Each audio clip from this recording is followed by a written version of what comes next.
So, welcome back to another episode of The Heels Are Off. And it's a slightly special episode today because we are joined by the CEO of Platinum Wave, Suzie McCafferty. Hello, thank you for joining us. Thanks for having me. Lovely to have you as always. And obviously most of you will know Sarra Bejaoui, our fearless founder and leader.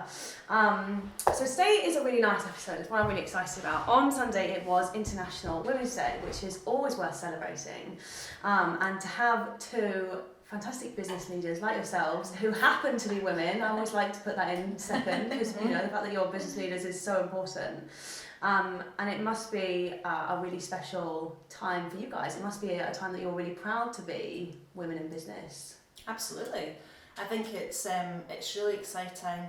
It's a lovely opportunity to really celebrate, women and women leaders, women in business. It's fantastic, really great. Yeah, I mean, been in business 20 years now, self-employed all these years, and every single year you meet more and more inspirational women who are growing their businesses, not just here in Scotland, not just into England, but on this international scale. Yeah. So I think, in Scotland alone, to see businesses growing internationally with women at the helm is always a really nice thing. Proud moment. Yeah, and it's always nice on a Monday morning when you're taking that flight down to London to see more and more women sitting on the planes than they were 20 years ago when I first started doing it. So. Absolutely. Sure.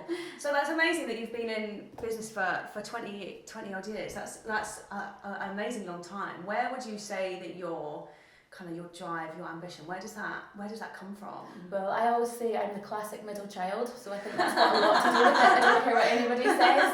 I was never going to work for a bank like everybody else in my family, which is a fantastic career, but just was never going to be for me. I wanted to be the one that travelled and used my languages, got to surf in nice places. So I did my degree and came out with a first class honours degree, not because I was particularly academic, but because I had a passion for what I was studying. And then I came out of uni and I went into being self-employed. And the lovely story of that now is that my big brother, who has worked for the banks for 20 odd years, now heads up one of my divisions in the business.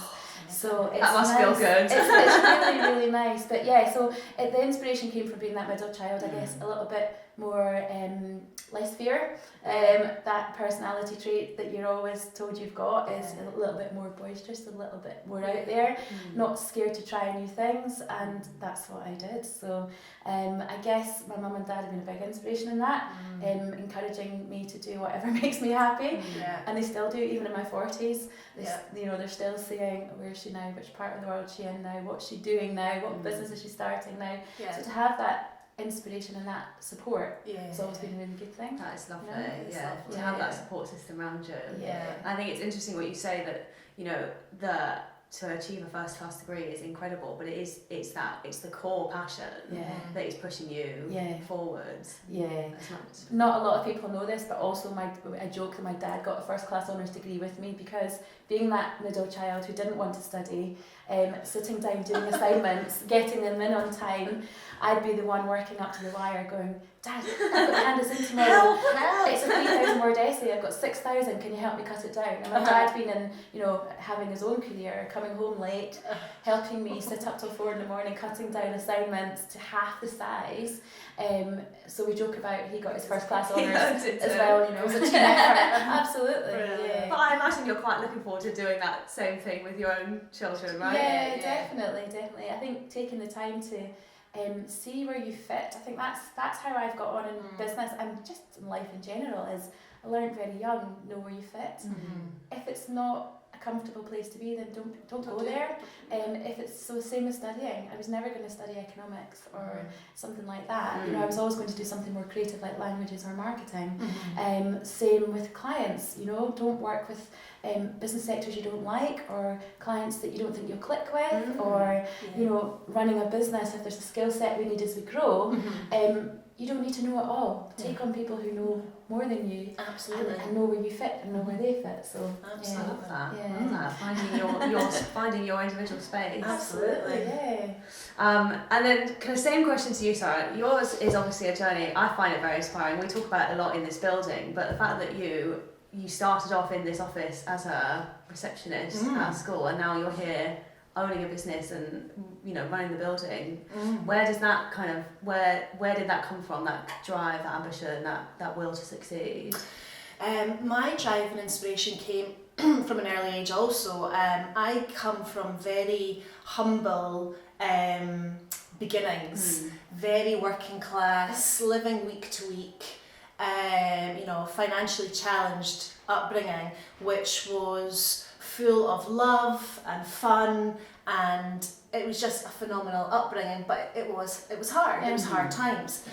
So very early on I decided that I made a conscious decision early on that this was not the life that I wanted to, you know, to continue with. And the minute I could become financially independent, take control of my own destiny, I was going to do it. You know, so my inspiration comes from those early days, and you know, and just wanted to take control of my own destiny. Yeah, and I remember we were similar ages when we were starting out and growing our businesses. That's right. I remember us sitting down and having a coffee And having that chatting about growth and all these things. I know. When we were early 20s. Early 20s, yeah, absolutely, yeah. So That's yeah. amazing. Yeah. Do you remember what you talked about? Like, what were the issues you were facing? Well, it's really interesting because Suzie was, if we're talking about inspirational women, Suzie was an inspirational woman for me at that point, because you were slightly ahead of the game. Just a little bit at that time. And you had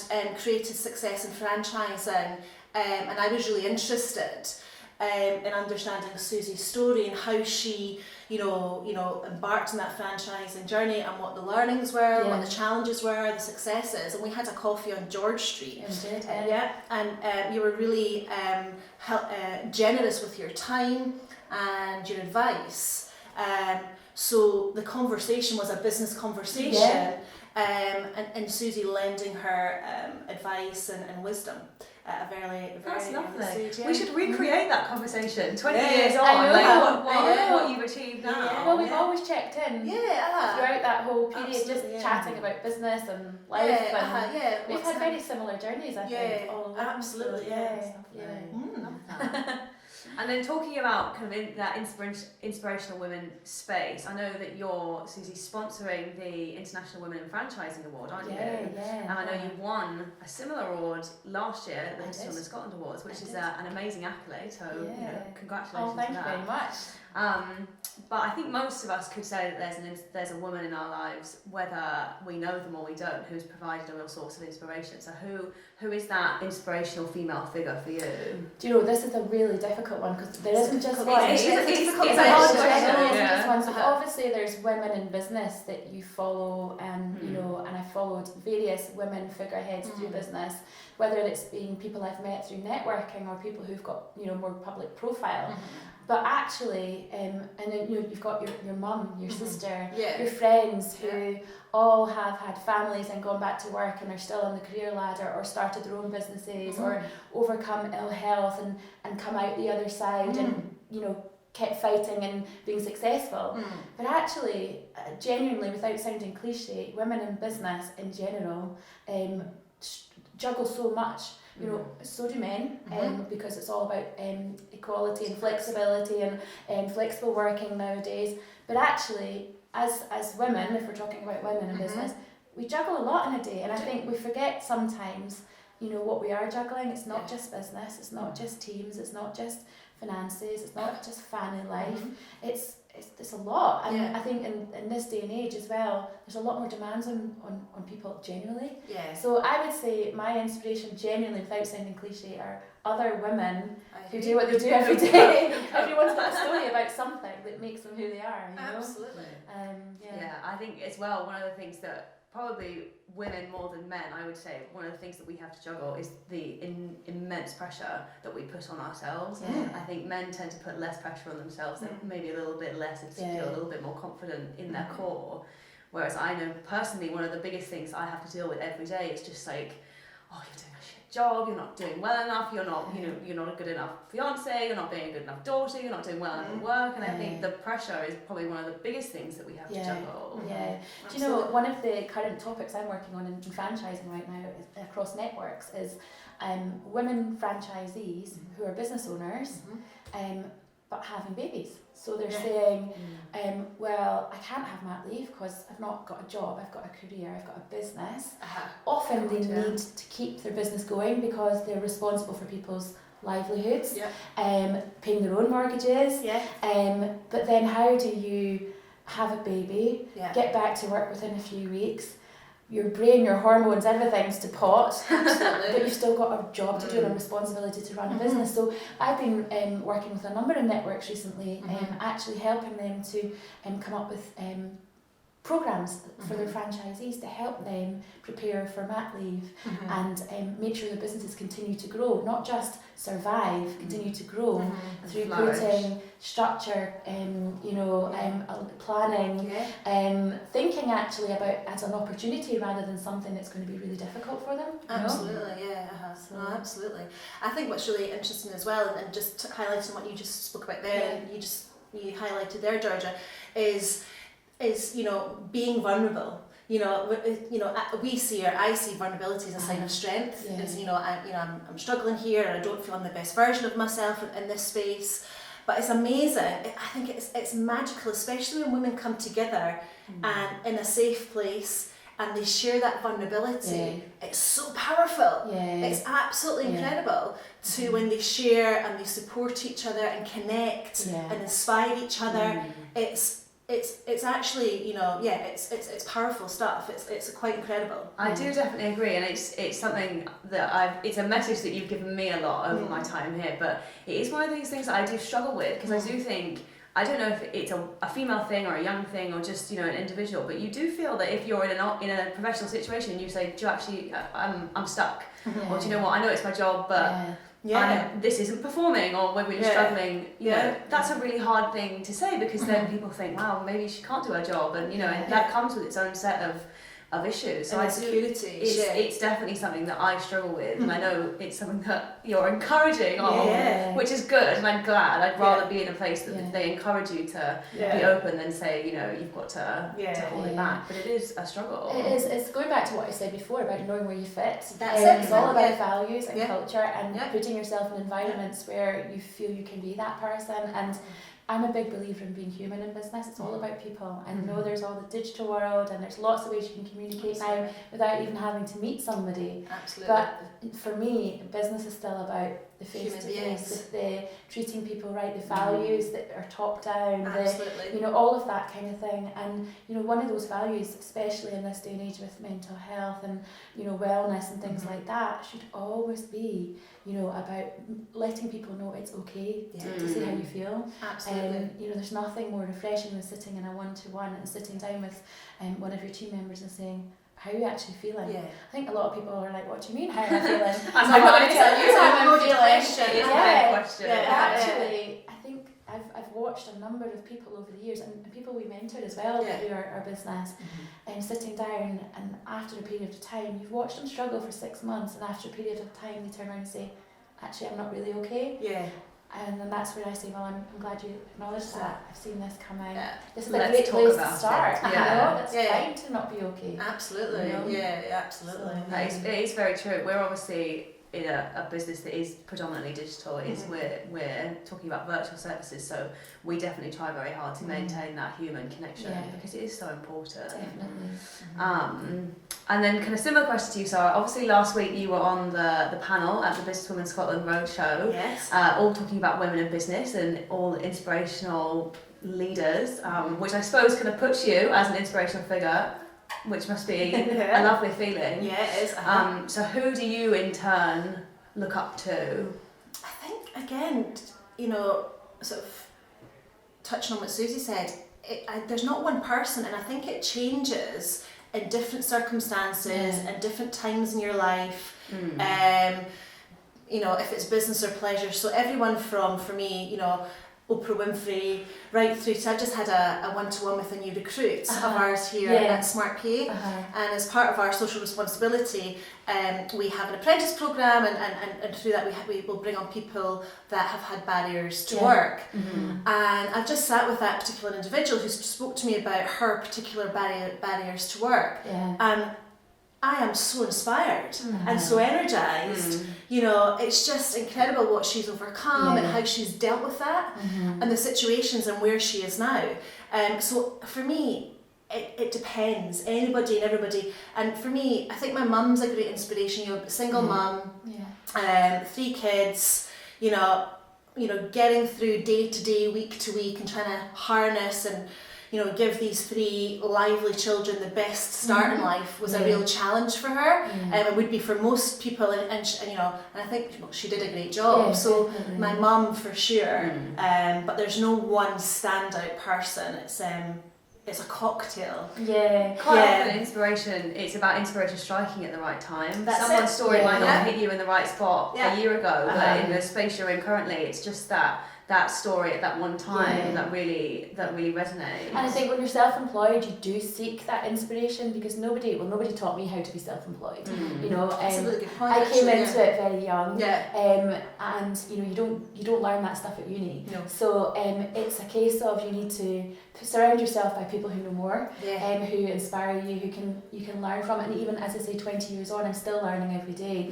But the people that you surround yourself with, you always have your constants, which I do. I have my trusted advisors, who can be that uncomfortable friend every now and again when you need it. Absolutely. And but also, depending on what stage of business life you're at or personal life you're at, you know, seeking out that type of inspiration is really important. So you need to be a self-starter when you're self-employed. Absolutely. You need to realise when you need that new inspiration. And I read a lot of books. I still old school. I like my paperback books. Totally podcasts, you know, follow blogs and things like that. But I'm always seeking out inspiration, not just to better myself, but to better my clients and better the people around me. If you can pass on one little nugget that helps somebody anytime you have a conversation, then you've done well, you know. Absolutely. I absolutely agree. And I think your vibe attracts your tribe as well. So, you know, in terms of you're reaching out there and, you know, looking for advice, expertise, inspiration, and you put it out there, it'll come back to you. But you know, we're great believers here, you know, as well. You know, you need to grow. You know, every day you need to learn that one wee thing, or have that conversation that supports you in growing and becoming a better version of yourself. And you mentioned as well managing people. When you're a leader, it's a really privileged position to be in, to support other people in their career and in their life. So we need to make sure that we're the best version, you know, of ourselves. So that growth every day, those golden nuggets are so important for us to learn for ourselves and pass on and pass down to our colleagues. And of course, it's a self-perpetuating stuff, isn't it? Because the more you want to grow, the more you learn, the better you get, and then the more you want to grow, and it just compounds and gets better and better and better. Because as long as you've got that kind of will, and you know, as we've discussed both of you, that kind of drive, as long as you're willing, it will come, because you'll seek it out. Whether it's another person or a book or a resource, you'll find what you need to help you to keep succeeding. And one of my sort of personal challenges to myself is put yourself in uncomfortable positions. So whilst I said know where you fit, there's a difference between knowing where you fit and putting yourself out there. Because it's when you put yourself out there that you actually learn more. I learned a good lesson just 3 years ago. So you think at this stage in my business life, you'd have a bit more confidence to go for certain things, but I missed an opportunity. It was there for the taking, but I didn't think we were ready for it. An opportunity came to me, and one of the major banks said, you need to go for this, it's a tender, you should do this. It was a global contract, and I remember sitting there going, no, we're not quite ready for that. After all these years, no, we're not quite ready for that, so I didn't go for it. And then this contact came back to me and said, why didn't you do that? It was there for the taking. You know, you should have done that. It was yours to have. And I remember sitting there going, why did I not do that? You know, so it's having the confidence to put yourself out there, even if you've been in business a long time. Absolutely. To just go, just do it. What have you got to lose? Absolutely. Exactly. You know? Step out, you know, get out with your comfort zone. So what about leading on kind of from that moment, what are some of the significant moment, if you can pick one, that either for, you know, a positive outcome or for, you know, that presented a challenge, what is like a kind of moment or a situation that's really either shown you that you've arrived or that you need to grow more, or what's a kind of significant moment in your career that you can remember? So for me, I've had different moments at different points in my career. I can plot my milestones of that was a life-changing moment for me and my business. That was another one right there. I guess going back to one of my earlier ones is when I was in my early 20s and I got the opportunity to franchise in the Middle East. And there I was, early 20s, young, female, blonde, dealing in a country with different cultures. Didn't really like dealing with women, let alone young women, blonde, you know, etc. And I was about to sign a deal that had it was a multi-million-pound deal for a master franchise. And it was so frustrating. I went to meet the team out there. I was getting no respect, this was 20 years ago, no traction.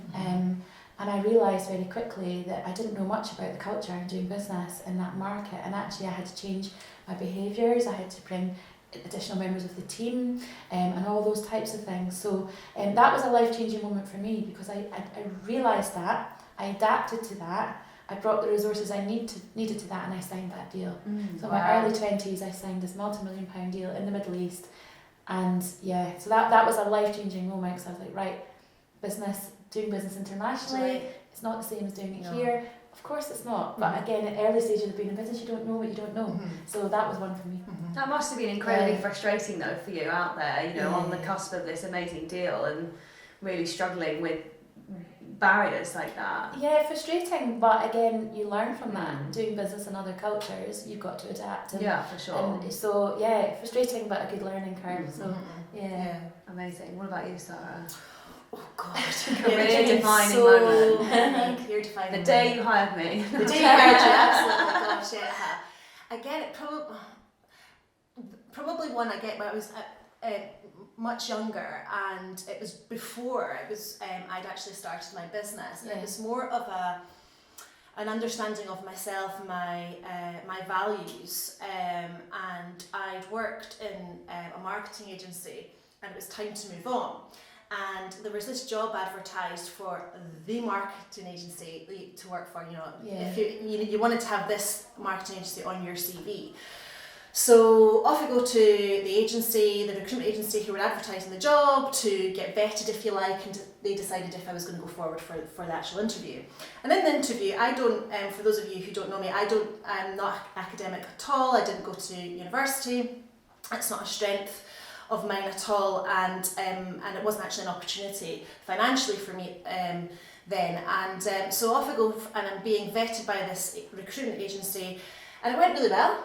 It was a great interview, and at the end of it, he said, you interviewed really, really well. I'm going to put you forward for the job, but in actual fact, you're not going to get it.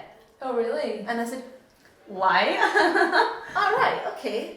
Well, why is that? And he says, this agency only recruit graduates. And I thought, all right, okay. And the fire in my belly when he said those words and delivered that message, I was wired. I remember coming out thinking, I will get this job. This job's mine. There's absolutely no way I am not going to get this job. And I went for the interview and they gave me the job on the spot. I just, in terms of that sort of that defining moment, it was just really, understanding myself and that passion and owning it and not letting anybody stamp on me. You don't do that. Yes, I really, my resilience was tested at that moment. So resilience is a good word. I think resilience in business is definitely a thing. At different stages of being in business, you're always having to be resilient. And there's always going to be some challenge that comes your way, no matter how experienced you are. Absolutely. So that's something that we work a lot with our clients on, is resilience, as they start to grow bigger businesses as well. It's really funny that you say that. When I just finished an internship. It was like my first job out of uni. I am quite academic. I went to uni and I'm a avid kind of learner and reader, etc. But in marketing, I have no formal training. I studied English at university. I've never done any courses. Everything is just kind of what I've learned and picked up.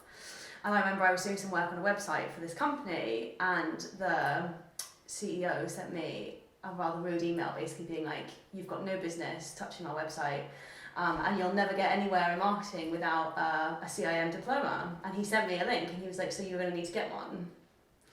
And I was just like, fire in the belly, buzzing. I was furious. I was like, I've done all this amazing stuff, and I've got so many good ideas, and I'm going to do so well. And it was a bit of a kick in the stomach moment, and you kind of think, oh my god, am I going to go nowhere? Do I need this? Is he right? Yeah. And so I was in my head. I was like, no, I'm not getting one. Yeah. I can do my job, and I'm never going to get one. Yeah. So it probably is. It's a little bit of a thing for me, because whenever anyone says like, do you want a course? I'm like, no. I can learn this myself. But it always comes back to me. Anytime anyone's like got a course they want to go on and they want to learn something, I'm like, you don't need it. You can do it yourself. You can be self-taught. Yeah. And it's those moments where you're just like, yeah, absolutely. And it's interesting, in terms of somebody being so, rude and telling you what you can or cannot do or achieve. It makes me hot just thinking about it now. It was an email. It wasn't even face to face and like a feedback. It was an email. I was just like, steam coming out my ears. But often they're the moments that probably make you a little bit stronger than someone sitting there telling you you're so amazing and you're doing such a good job. It's a situation, isn't it? You either take it and you run with it, or you believe it. Yeah, absolutely. And unfortunately, there are people who will believe that, who don't have the right people around them to tell them what is possible. Absolutely, Yeah, I suppose that all comes back to the culture. If you've got a support network around you that will let you be vulnerable and will encourage you and won't just put you down because they can. I think that is so important. It probably more so, well maybe not, probably more so to the next generation coming up, or those early in their careers, but I suppose it doesn't really matter whether you're 20 or 50.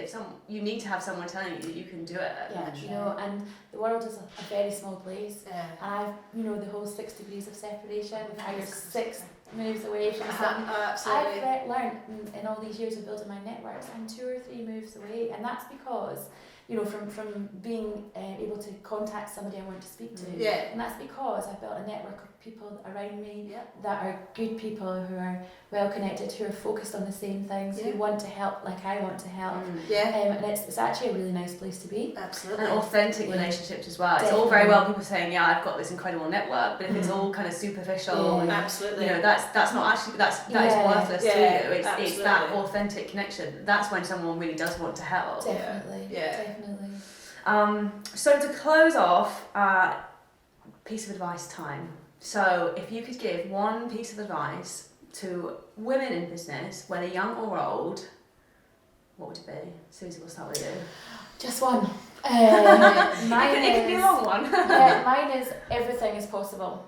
So, you can do whatever you want to do. And yes, it's scary along the way, but you don't get to where you get to by being comfortable. So take the risk if you can. Take the challenge, and don't be scared to try new things, because ultimately it'll pay off if you're committed to doing it. Absolutely, That's lovely. And following on from that, I would say, set, whatever your vision is for your, starting a business or your career, sign up to the inconvenience of that transformation. Sign up and accept and own that inconvenience, and that going back to that out of your comfort zone experience, and embrace it. And finally have fun. We work too hard for it to be serious. You've got to have fun. Got to enjoy it. Couple of spa days. Absolutely. Yeah, I totally agree. Well, thank you very much. Thank you. Thank you so much. Suzie, thank you so much for joining us. I hope we'll have you back soon. Brilliant. We'll be back next month for another episode of Heels Are Off with the regular lovely ladies of Smart PA. So see us then.